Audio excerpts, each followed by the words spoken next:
দর্শক, আজকে দেখাতে চলছি চরাঞ্চলের সুন্দর একটা গ্রাম।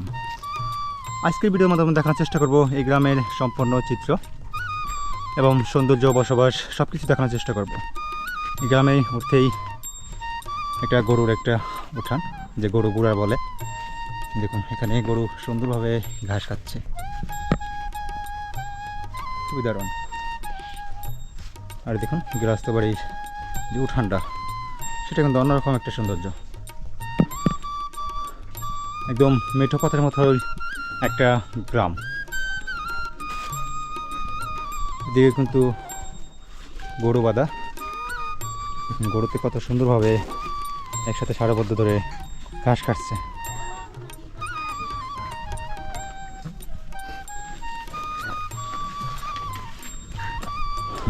চরাঞ্চলে প্রত্যেকটি গৃহস্থ বাড়ি কিন্তু গবাদি পশু আছে, যে গরুগুলো, সেই গরুগুলো কিন্তু সব বাড়িতেই পালন করে থাকেন। আর বাড়ির সামনে প্রত্যেকটা বাড়িতেই কিন্তু আম গাছ লাগানো হয়েছে।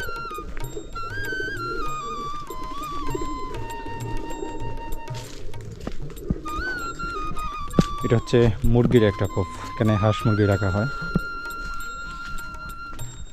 এদিকেও কিন্তু গরুর যে ঘর, সেই গরুর ঘর, গরু রাখা হয়েছে, গরুতে ঘাস খাচ্ছে। দেখুন বাড়িগুলো দেখুন, অন্যরকম সুন্দর।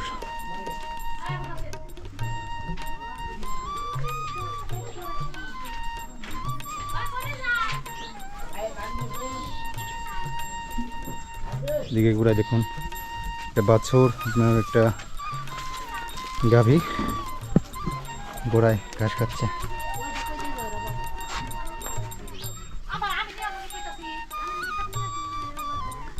সব মিলে কিন্তু গ্রামটা অন্যরকম সুন্দর।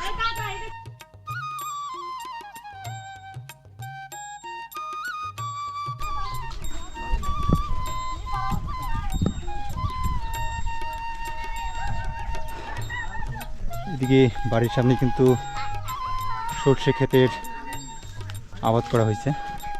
এই দেখুন একটা বড়ই গাছ, একটা বাচ্চা বড়ই পাড়তেছে।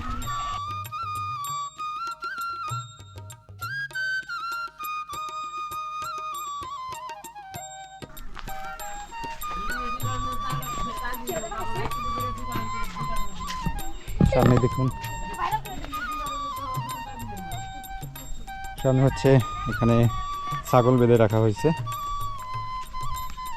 ছাগলের কালারগুলো অন্যরকম সুন্দর।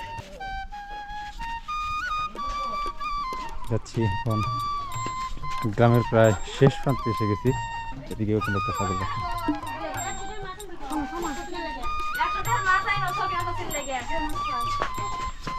এটা হচ্ছে গ্রামের একদম শেষ বাড়ি।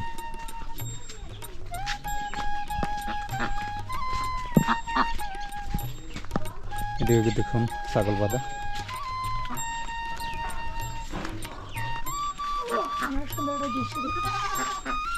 লাস্ট বাড়িটা কিন্তু অন্যরকম একটা সৌন্দর্য। এদিকে দেখুন একটা গরুতে ঘাস খাচ্ছে। বাচ্চাটা কিন্তু একদম লাল টকটকে বাচ্চা। ঘাস বুন বইছে ঘাস। এটাই আমি যে গ্রামে উঠছিলাম, সেই গ্রামের লাস্ট বাড়ি। আপনাদের কাছে গ্রামটা কেমন লাগলো অবশ্যই কমেন্টের মাধ্যমে আমাদের জানিয়ে যাবেন। এদিকে হচ্ছে পুরা ফসলি মাঠে কিন্তু শস্যে রোপণ করা হয়েছে, একদম হলুদে ভরপুর হয়ে গেছে। সব মিলে আমাদের ভিডিওটা কেমন লাগলো অবশ্যই একটা কমেন্ট করে জানিয়ে যাবেন। আর সম্ভব হলে আমাদের চ্যানেলটা সাবস্ক্রাইব করে যাবেন। ধন্যবাদ সবাইকে।